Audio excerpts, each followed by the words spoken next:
नमस्कार, देश न्यूज में आपका स्वागत है। मैं हूं आपके साथ स्नेहा और आप देख रहे हैं हमारा खास कार्यक्रम खोट पर चोट।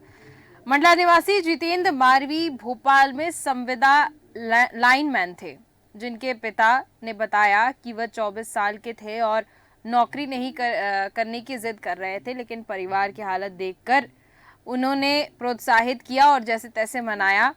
और उस दिन उसकी ड्यूटी नहीं थी, लेकिन जबरदस्ती पोल पर चढ़ा दिया गया।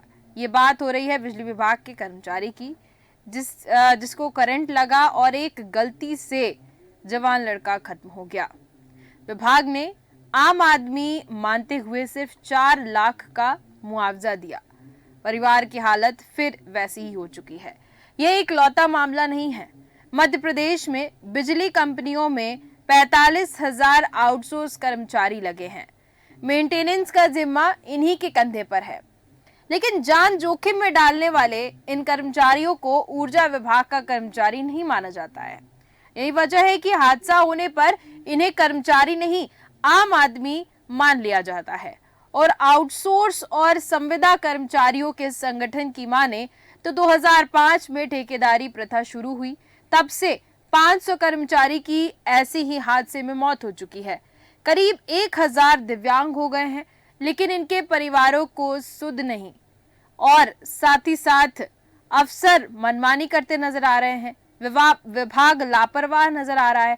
आखिर जब करंट लगने से किसी भी कर्मचारी की मौत हो रही है तो उनको कर्मचारी न मानकर, आम आदमी मानकर सिर्फ 4 लाख रुपए का मुआवजा देकर मामले को टाल दिया जाता है। अनुकंपा आश्रित संघर्ष संघ के संयोजक बताते हैं कि 1990 के बाद से बिजली कंपनी में भर्ती की नियमित प्रक्रिया बंद हो चुकी है और प्रदेश में 33 और 11 केवी के 5000 से ज्यादा सब स्टेशन हैं। इनमें से 75 की बागडोर आउटसोर्स कर्मचारी संभाले हुए हैं, फिर भी इन्हें विभागीय कर्मचारी नहीं माना जाता है। प्रदेश में हर साल औसतन 50 से 60 आउटसोर्स कर्मचारियों की करंट लगने से मौत होती है, जबकि 150 घायल होते हैं, क्योंकि जोखिम वाले ज्यादातर काम इन्हीं आउटसोर्स या संविदा कर्मियों से कराए जाते हैं। इनके संगठन का कहना है कि कंपनियां मुआवजा और नौकरी बचाने के लिए इन्हें अपना कर्मचारी तक नहीं मानती हैं। इसी पर आज हम चर्चा करेंगे, ज्यादा जानकारी लेंगे। हमारे साथ दिनेश निगम जी जुड़ चुके हैं, जो कि वरिष्ठ पत्रकार हैं। दिनेश निगम जी, बहुत बहुत स्वागत है आपका। ठीक है, हम दिनेश निगम जी से वापस संपर्क करने की कोशिश करेंगे। तो हम वो संविदा कर्मचारियों की बात कर रहे हैं, वो आउटसोर्स कर्मचारियों की बात कर रहे हैं जिनकी करंट लगने से मौत होती है और विभागीय कर्मचारी इनको नहीं माना जाता है। आम आदमी समझ के कुछ पैसों का मुआवजा देकर और मामले को टाल दिया जाता है। ये मध्य प्रदेश का जो बिजली विभाग है उसका ऐसा हाल होता नजर आ रहा है, क्योंकि जैसा बताया गया है कि 1992 के बाद से जो ठेका की प्रक्रिया है वो चालू होती नजर आई, यानी कि टेंडर लिया जाता है और उसके बाद यहाँ पर कर्मचारियों को रखा जाता है। अनुकंपा आश्रित संघर्ष संघ की माने तो 1992 के बाद से बिजली कंपनी में भर्ती की नियमित प्रक्रिया बंद हो चुकी है। बिजली कंपनियों की हम बात करें यहाँ पर, तो प्रदेश में 33 और 11 केवी के 5000 से ज्यादा सब स्टेशन है। इनमें से 75 की बागडोर आउटसोर्स कर्मचारी, लगभग 75% जो है वो संभाले हुए हैं कामकाज, और जो खतरनाक काम होता है सब इन्हीं को दिया जाता है। लेकिन तो भी इन पर ध्यान नहीं दिया जा रहा है बिल्कुल भी। पूरा विभाग, बिजली विभाग मैं कहूंगी, लापरवाह नजर आ रहा है। आखिर क्यों इनको कर्मचारी नहीं माना जाता है? जब इनकी मौत हो जाती है तो परिवार पर ध्यान क्यों नहीं दिया जाता? इसी पर आज हम चर्चा करेंगे। हमारे साथ दिनेश निगम जी जुड़ चुके हैं। दिनेश निगम जी, बहुत बहुत स्वागत है आपका। जी जी जी दिनेश निगम जी, बिजली विभाग का एक कह सकते हैं बहुत ही लापरवाह मामला सामने आया है। एक रिपोर्ट सामने आई है, उसमें ये बताया गया है कि जो संविदा के उस पे, संविदा बेसिस पे जो हायर किए जाते हैं लोग, जिनको रखा जाता है, बिजली विभाग की हम बात करें यहाँ पर, ऊर्जा विभाग, उनको कर्मचारी नहीं माना जाता है जब उनकी मौत हो जाती है। ऐसे बहुत से कर्मचारी हैं जिनकी करंट लगने से मौत हो चुकी है। सिर्फ उनके परिवार को 4 लाख की राशि प्रदान कर दी जाती है, 4 लाख का मुआवजा दे दिया जाता है और फिर परिवार की हालत जस की तस बनी रहती है। एक ये भी रिपोर्ट आई है कि 75% काम जो है वो संविदा कर्मचारी संभाले हुए हैं बिजली विभाग का। उसके बावजूद इन कर्मचारियों को कुछ भी ऐसा नहीं मिलता नजर आ रहा है, यानी कि मौत हो जाती है तो इनको कर्मचारी भी नहीं कहा जाता है, आम आदमी मानकर इनको सिर्फ और सिर्फ थोड़ा बहुत मुआवजा दे दिया जाता है। ऐसी लापरवाही सामने आई है। क्या है इसमें सबसे बड़ी बात क्या है कि ये जो आउटसोर्सेज की परंपरा शुरू हुई है जी, ये दिग्विजय सिंह के कार्यकाल में शुरू हुई थी, है ना। दिग्विजय सिंह के कार्यकाल में इसको बढ़ावा मिला जी। और उसके बाद जब दिग्विजय सिंह के जो संविदा कर्मी थे, तो जब शिवराज जी की सरकार बनी तो शिवराज जी ने उन संविदा कर्मियों को कुछ को परमानेंट किया, कुछ को कुछ लालीपाप देने के बाद उन्होंने उस परंपरा को भी उन्होंने भी खत्म कर दिया, शिवराज जी ने भी। और आउटसोर्सेस को उन्होंने इस्तेमाल करना हर विभाग में शुरू कर दिया था जी। ये बिल्कुल इसमें कोई दो राय नहीं कि मध्य प्रदेश एमपी में सबसे ज्यादा आउटसोर्स के कर्मचारी ऐसे हैं जो अपने जान हथेलियों पे लेकर के जो है खम्भों में चढ़ते हैं और काम करते हैं, और बाद में अगर कोई दुर्घटना के शिकार हो जाते हैं तो उनके परिवार को उसको मुआवजा नहीं मिल पाता। ना विभाग उनको ये मानने के लिए तैयार होता है कि नहीं ये मेरे एम्प्लॉइज हैं। पर सबसे बड़ी बात क्या है कि ये देखिए, अगर इसमें आप जाए तो ये विभागों की त्रुटियां हैं। आउटसोर्स का जो चलन है प्रारंभ कराया गया था, उसमें ऐसे प्रावधान रखे गए थे शुरू से ही, ऐसे प्रावधान, ऐसी शर्तें, ऐसे बिंदु थे कि अगर उनका इम्प्लीमेंट उनका गहराई से गंभीरता से चिंतन करके उनका एग्रीमेंट किया जाता जी, तो निश्चित रूप से ये एक तरह से ये जो मुआवजा और ये बाद में उसका लाभ मिलना उनके परिवार के लोगों को, ये ऐसा नहीं है कि उसमें ऐसे प्रावधान नहीं है जी। ऐसे प्रावधान ऑलरेडी आउटसोर्सेस में, जब आउटसोर्सेस की परंपरा शुरू हुई थी तो थे, लेकिन सवाल ये है कि जो विभागों में जब ये आउटसोर्सेस की परंपरा शुरू होती है, उनका एग्रीमेंट होता है, टेंडर होता है जी। और टेंडर जब स्वीकार होता है तो जो विभाग से एग्रीमेंट उनका होता है, उस विभाग में विभाग की जिम्मेदारी रहती है कि उसका इम्प्लीमेंट कराने के लिए उन शर्तों को कड़ाई से पालन कराए जी, बिल्कुल। लेकिन चूंकि उसमें क्या रहता है कि विभाग भी अधिकतर, आप देखिए कि आउटसोर्सेज जो कर्मचारी हैं उनको अगर मैंने जो पेमेंट है वो पेमेंट इतना कम मिलता है, जबकि एग्रीमेंट के अगर आरटीआई के माध्यम से काफी निकलवा के देखी जाए तो उसमें उनका माहवारी पेमेंट अलग ही रहता है जी, बिल्कुल बिल्कुल। अब उस बीच का जो अंतर होता है उसमें मनी का या 2000 5000 का जितने का भी हो, वो अमाउंट कहाँ जाता है? बात ये सोचने वाली बात है कि वो अमाउंट कहाँ जाता है। बिल्कुल निश्चित रूप से मैंने सोचने वाले क्या तो दुनिया अमाउंट में दोनों का बंटवारा होता है ना। ये अपन ये कह सकते हैं कि इसके लिए विभाग जिम्मेदार रहता है और विभाग उसका कड़ाई से पालन नहीं कराता है। अपने स्वार्थ के लिए एग्रीमेंट में जो टेंडर की शर्तें होती है उनका पालन नहीं होता है, तो उसके कारण ऐसी घटना होती है। सवाल एमपीबी का है तो एमपीबी में इस तरह से घटनाएं बिल्कुल आप बिल्कुल आपके आगे सही है कि आपने जो आंकड़े कलेक्ट किए हैं बिल्कुल सही है, और ये रोज आए दिन कोई 10 दिन में 15 दिन में महीने में ऐसी घटनाएं देखने को मिलती है कि खंबे में चढ़ाव गिर गया। बिल्कुल बिल्कुल दिनेश निगम जी, यहाँ पर ऐसे आंकड़े सामने आए हैं जिसमें ये बताया गया है कि मध्य प्रदेश में 500 कर्मचारी उन लोगों की करंट लगने से मौत हो गई है। 1000 कर्मचारी जो हैं वो दिव्यांग हो चुके हैं, यानी करंट इस कदर लगा कि वो दिव्यांग हो गए, लेकिन उसके बाद भी इनको कर्मचारी नहीं माना जाए, यानी कि संविदा बेसिस पर अगर रखे हुए हैं तो इनको कर्मचारी नहीं माना जा रहा है। अगर इनकी मौत हो जा रही है तो इनके परिवार को नहीं देखा जा रहा है। यानी कि एक तो हम अगर इनके सैलरी की बात करें, इनको जो सैलरी मिलती है, जैसा आपने बताया कि जो विभाग होता है, यानी कि ऊपर से जो इनकी सैलरी बनती है वो कुछ और रहती है, इनके पास पूरी अलग ही सैलरी आती है। एक तो इनको सैलरी भी कम मिल रही है, साथ ही साथ अगर ये इतना रिस्क वाला काम करते हैं, जैसा कि ये आंकड़े सामने आए कि 75% कार्य जो हैं, जो खतरनाक कार्य होते हैं, जैसे पोल पे चढ़ना, बिजली के जो खंभे होते हैं उन पर चढ़ना, वो ये आउटसोर्स के लोग ही कर रहे हैं जी, आउटसोर्स के लोग करते नजर आ रहे, लेकिन उसके बावजूद इनके ऊपर बिल्कुल भी ध्यान नहीं दे रही है सरकार, का भी ध्यान इनकी तरफ नहीं जा रहा है। आंकड़े मौत के इतने ज्यादा है। देखिए क्या है कि इसमें सरकार के साथ साथ विपक्ष का भी दायित्व बनता है ना। विपक्ष का दायित्व ये बनता है कि जब भी असेंबलियां शुरू होती हैं, साल में तीन बार जो है विधानसभा बैठती है अपने यहाँ, तो ये विपक्ष का भी दायित्व होता है कि अगर सरकार उस मामले में को निगलेक्ट कर रही है जी या सरकार जो है आंख मूंद कर बैठी हुई है, तो उसकी आंख खोलने का कारण दायित्व जो है विपक्ष का होता है। बिल्कुल। और विपक्ष अगर अपनी जिम्मेदारी निभाई होती तो हो सकता है कि अभी तक उसमें कुछ ना कुछ ऐसे नियम कानून इम्प्लीमेंट होने के लिए बन जाते, या एक आध दो चार लोगों को 425 200 300 परिवारों को इसका मिल जाता। अगर ये दोनों लोग सत्ता और विपक्ष गंभीरता से लिया होता और चिंतन करके विपक्ष ने अपना दायित्व निभाया होता, सोते हुए सरकार को जगाया होता, और सोती हुई सरकार जो है जब मजबूरी हो जाती है तो निश्चित रूप से कोई ना कोई ऐसा निर्णय लेती वो कि इन लोगों को उसका लाभ मिलता रहे। अब एमपीवी में जो हुआ, एमपीवी में ऐसा कोई पहली बार नहीं हुआ, एमपीवी में कई बार इस मामले को लेकर के स्ट्राइक भी हुई, आंदोलन भी हुए। इन लोगों ने बड़े 2-2 3-3 दिन काम भी ठप किए हैं। उसके बावजूद भी सरकार का ध्यान उनके तरफ नहीं जाना, और उस समय नहीं जाना जब समय ऊर्जा मंत्री प्रद्युमन सिंह हुआ करते थे। प्रद्युमन सिंह के बारे में कहा जाता था कि वो सड़क के नेता है, सड़क के आदमी है, और इसमें कोई दुराई नहीं कि वो सड़क के आदमी जैसा व्यवहार दिखाते भी थे। वो कभी अपने आप को मंत्री नहीं मानते थे।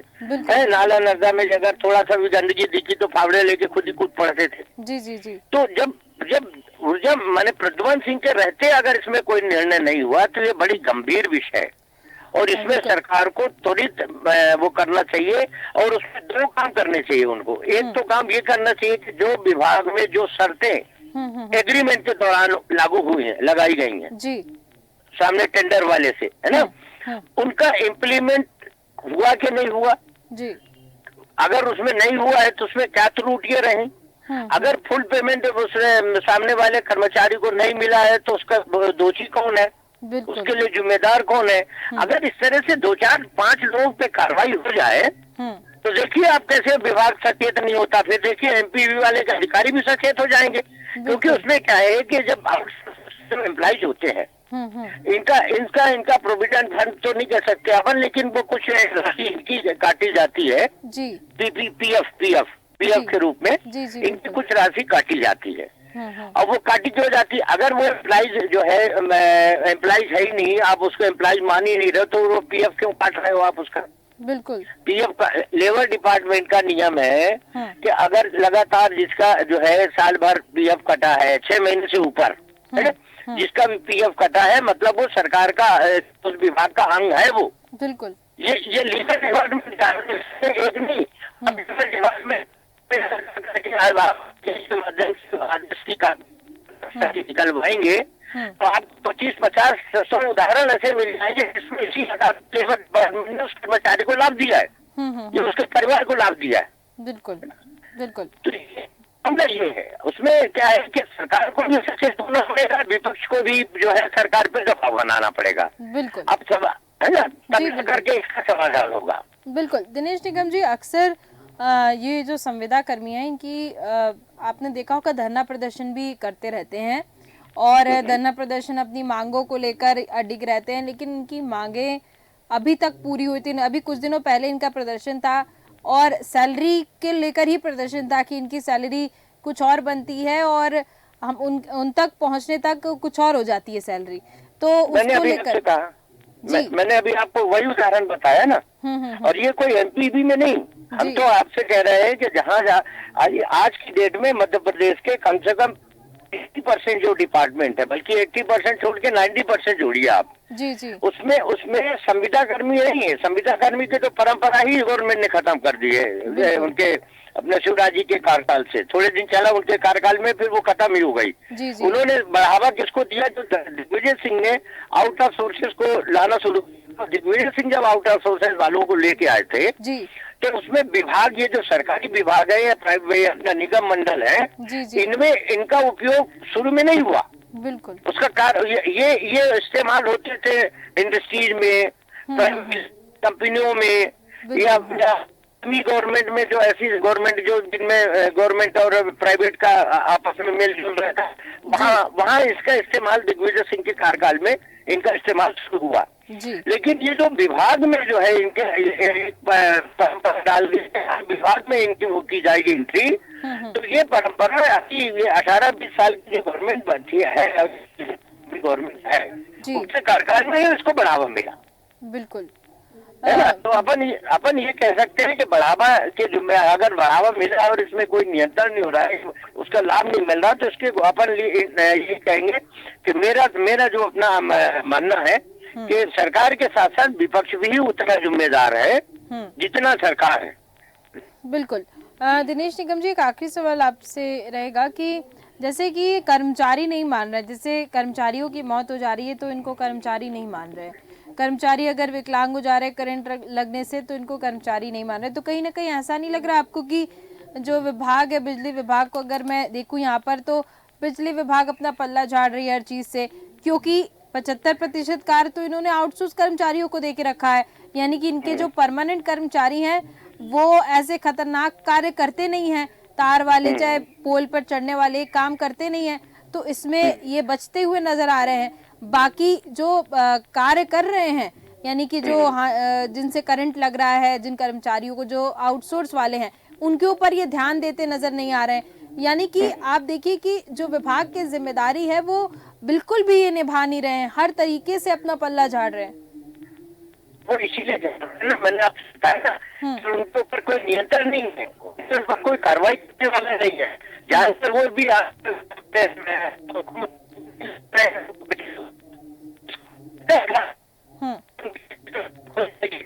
वाले नहीं खोल करके, और इन अधिकारियों के खिलाफ ये एग्रीमेंट करता जो अधिकारी होता है, जो टेंडर होता है, एग्रीमेंट होता है, तो एक शाखा का जिम्मेदार अधिकारी भी उस एग्रीमेंट में साइन करता है और वो टेंडर जिसके नाम से टेंडर होता है वो करता है। बिल्कुल। तो अगर जिनके खिलाफ जो शाखा के अधिकारी ने उसमें साइन किया है टेंडर में, एग्रीमेंट में, ऐसे 2-4-10 लोगों के खिलाफ कार्रवाई अगर हो गई होती या उनके खिलाफ कोई एक्शन हो गया होता, कठोर कार्रवाई हो गई होती, तो आज मैं आपसे वही बात दोहरा रहा हूँ कि निश्चित रूप से इसमें कोई ना कोई कड़े नियम बन चुके होते। निश्चित रूप से 200 लोगों 400 लोगों को आउटसोर्स कर्मचारियों को लाभ मिल चुका होता। अब एक माध्यम और भी होता क्या है कि मैंने अभी आपको, जैसे आपने कहा कि मौत जब सरकार नहीं मान रही, ठीक है, सरकार नहीं मान रही, अपना एम्प्लॉय नहीं मान रही ना, आउट ऑफ सोर्स में लिया, लेकिन जो टेंडर आप करते हो, तो टेंडर में आप ऐसी शर्तें रखते हो कि जिन कर्मचारियों को आप यहाँ जो भी आपके कर्मचारी काम करेंगे वो आपके कर्मचारी से कहलाएंगे, लेकिन उनको अगर कोई दुर्घटना हो जाए, कोई बात हो जाए, कोई कुछ हो जाए, तो हमारे यहाँ एक प्रावधान है अनुकंपा नियुक्ति देने का। तो आप अनुकंपा नियुक्ति नहीं देंगे, लेकिन उनके परिवार को इतना संबल बना देंगे ताकि वो कहीं जा करके इधर उधर भटके नहीं, उनका परिवार भीख नहीं मांगे। देखिए सवाल ये है उसका इम्प्लीमेंट नहीं होता। आप उसमें किसी भी आउटसोर्स मैंने जिस भी विभाग में आप चली जाइए, आपको वहाँ गेट से लेकर के अंदर तक जो है आउट ऑफ सोर्स कर्मचारी मिलेंगे। बिल्कुल। वो भी कर्मचारी 2 तरह के होते हैं। एक आउट कर्मचारी होता है जिसका जो टेंडर होता है गार्ड और इनके लिए होता है, है ना, जो गार्ड और इस्तेमाल करते हैं, और एक आउट ऑफ कर्मचारी वो होता है जो ज्यादातर कंप्यूटर में इस्तेमाल करते हैं उस कर्मचारी को, फाइलिंग करने के लिए उस कर्मचारी को इस्तेमाल करते हैं, मतलब वो विभाग कर्मचारी के रूप में वो उसकी सेवाएं लेते रहते हैं। बिल्कुल। तो 2 तरह के आउट ऑफ सोर्सेस होते हैं कर्मचारी। तो ये जो एमपीईबी के कर्मचारी हैं ये वो दूसरे वाले में है, ये एम्प्लॉइज के रूप में है, अर्ध एम्प्लॉइज के, सरकार के अर्ध एम्प्लॉइज के रूप में है। ये वो गेट वाले आउट ऑफ सोर्स वाले नहीं है। बिल्कुल। क्योंकि गेट मार से लेकर के दरबान के रूप में जो आउट ऑफ सोर्स वालों को रखा जाता है उनकी शर्तें अलग होती है। बिल्कुल। इनकी शर्तें अलग होती है। इनको एक नियम होता है कि कंप्यूटर में जो वहाँ हैंड करेगा उस आउट ऑफ सोर्स वाले कर्मचारी को कम से कम 16,000 से 20,000 के रूप में जो है पेमेंट करेगी, वो एक निर्धारित है वो। बिल्कुल। लेकिन होता क्या है कि कोई संस्था 12,000 देती है, कोई 10,000 देती है, जो जैसा संबल जितना बड़ा अधिकारी भ्रष्टाचार में माहिर है वो अपने दिमाग से खेल करता है और सामने वाले को ओबलाइज करता है और खुद भी ओबलाइज होता है। बिल्कुल। ये बहुत बड़ी लापरवाही देखने को मिली है, विभाग की बहुत बड़ी लापरवाही, और इस पर ध्यान देने की बहुत ज्यादा आवश्यकता है। बहुत धन्यवाद जी, बहुत धन्यवाद दिनेश जी हमारे साथ जुड़ने के लिए और तमाम जानकारी देने के लिए। तो यहाँ पर हम बात कर रहे थे बिजली विभाग की, दरअसल इतने मौत के आंकड़े सामने आए हैं, कर्मचारियों के करंट लगने से मौत होने के जो आंकड़े हैं वो 500 के करीब है। यानी कि आप पूरे मध्य प्रदेश में देखें तो जो आउटसोर्स कर्मचारी हैं उनकी करंट लगने से 500 कर्मचारियों की मौत हो चुकी है। लगभग 1000 कर्मचारी जो है वो विकलांग की कैटेगरी में चले गए। लेकिन उसके बाद भी विभाग की तरफ से भी कुछ ऐसी जिम्मेदारी भरी प्रतिक्रियाएं नहीं आई हैं और सरकार भी इस ओर ध्यान देने को बिल्कुल भी तैयार नहीं है। हालांकि जो संविदा कर्मचारी होते हैं, जो आउटसोर्स कर्मचारी होते हैं, वो अपनी मांगों को लेकर अड़े रहते हैं, क्योंकि अब मौत के आंकड़े ज़्यादा सामने आए हैं और विकलांग भी बहुत ज़्यादा लोग हुए हैं। तो उस पर सरकार को ध्यान देने की आवश्यकता है और अब देखना होगा कि सरकार कब इस ओर ध्यान देती है। तो फिलहाल के हमारे इस खास कार्यक्रम में सिर्फ इतना ही। देखते रहिए देश न्यूज़। नमस्कार।